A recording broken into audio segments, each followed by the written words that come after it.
Infinite Forbidden. What in the world's going on here? Make sure you guys smash the living crap out of that subscribe button so you guys don't miss out on more awesome content. Infinite Forbidden has been announced as the first core set in Japan for 2024. It'll actually be the TCG's second. Actually, it'll be the TCG's third, following it up here. But let's take a moment to Infinite Forbidden. Who does that remind anybody of? You in the back over there. Exodia? Nah, there's no way. They wouldn't make two Yugi sets back to back, right? Because Legacy of Destruction was Little Yugi's support. Oh wait, the Tokyo Dome event, was the benchmark of the 25th. That was the big event. Oh, okay. So, do we, after the Tokyo Dome event, what are we supposed to do from there in terms of 25th anniversary? I mean, are we celebrating 25th anniversary for 2 years? This has been an interesting discussion point unfolding the name here, because we've talked about that 25th anniversary seems like a mighty good place out here to toss in some Exodia support. And whether or not you're like,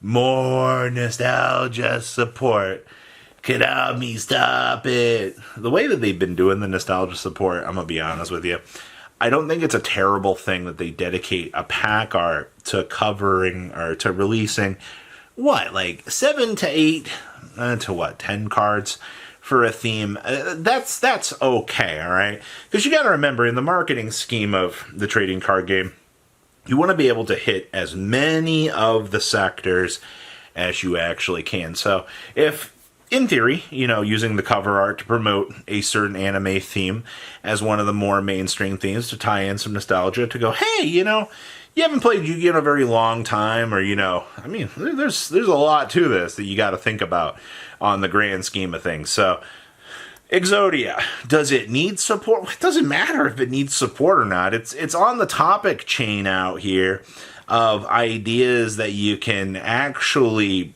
see.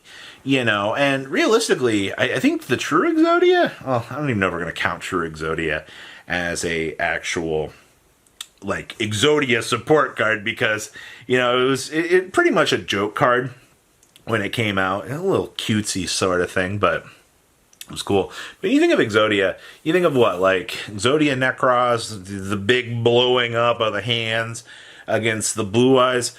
Exodia, we also have the little guy that can come out by shuffling back normal monsters and can do some little things. We've had many Exodia gimmicks throughout the years, but I don't think we've ever, it doesn't feel like we have a solid monster to kind of put on the ground here and go, this is the guy. This is the thing that we want to support. And it would actually be really cool if we got, 5 pieces of Exodia is technically the boss monster. And then, the little special summon Exodia Necros, the ritual that you could do for the stuff or whatever it was. But I don't really feel like, the true Exodia, I don't think we have a card that acts as the Exodia, the embodiment of him type of thing. I actually think it would be really cool if they took a look at everything that we have on the table out here for Exodia and, created a support engine for it. But my problem with this, and this is everybody's favorite discussion point, is 8 cards of support for Exodia. That's a lot. That kind of opens up the door to, maybe this isn't an Exodia set. Yeah, and somebody's gonna be like, no way. There is no way that this can't be an Exodia set. Infinite Forbidden, Robbie? That is the most Yugi named set that you could think of. Well, yes, but the problem is, Yu-Gi-Oh! Is a masterpiece at the ideas and things that we can actually kind of throw around out here. And that leads us to Dawn 1000. Now, for those of you that don't know, who in the world is Dawn 1000? You might remember Numeronius C1000, the imaginary numbers, and all sorts of little crazy things that, our dear friends at the Numeron Network have brought us through the years. I want to personally thank Konami for making Numeron, even though I haven't played the deck in a while. Numeron Cheese OTK is one of my favorite ignorant decks in the entire game of Yu-Gi-Oh! The fact that you could give no craps about anything that your opponent does, and then slam down a field spell, chuckle to yourself, I'm gonna destroy you, while they go, I'm in danger. And then, whether or not you have a limit or removal or two, or even three for that fact, who's to stop you from having triple limit or removal to end the game for the absolute BM? But that's neither there nor there. All right, so thinking about Forbidden Infinite, or Infinite Forbidden, numbers, they are a very interesting thing, especially when you're getting into the imaginary, when you're dividing by 0 and your calculator explodes and looks at you and goes, what's wrong with you? Why are you doing this to me? I think that we might be seeing Numeron support. Also, we don't have technically a Zexal set on the block of things at the moment.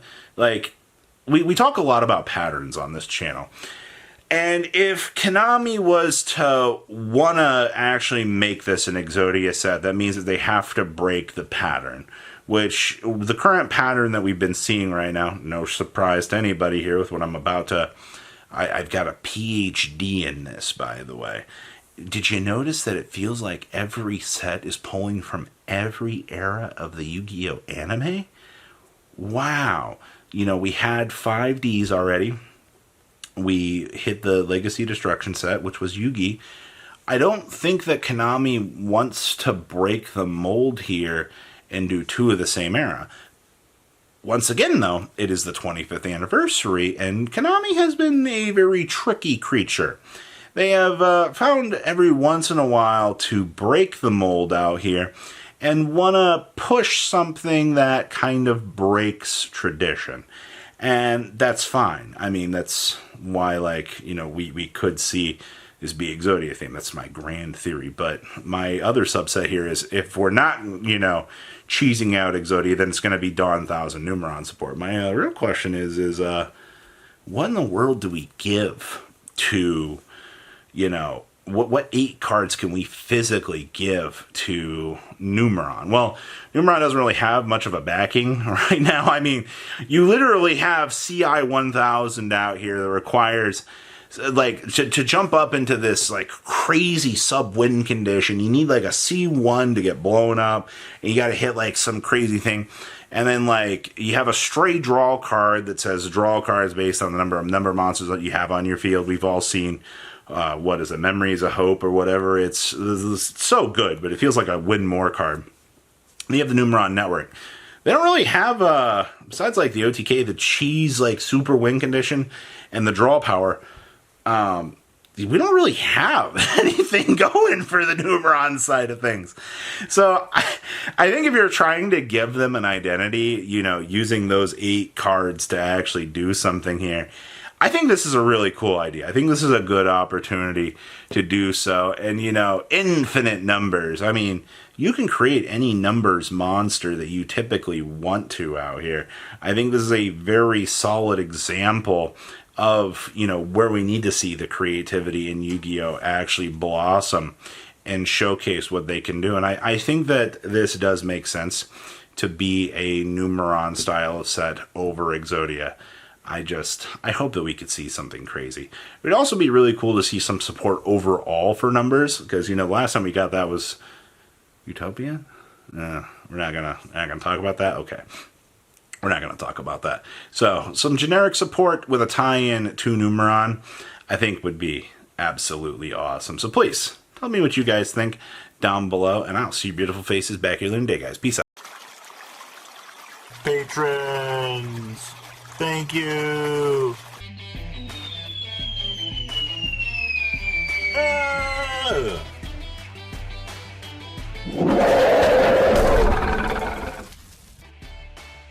Thank you so much for watching. Check out these other videos.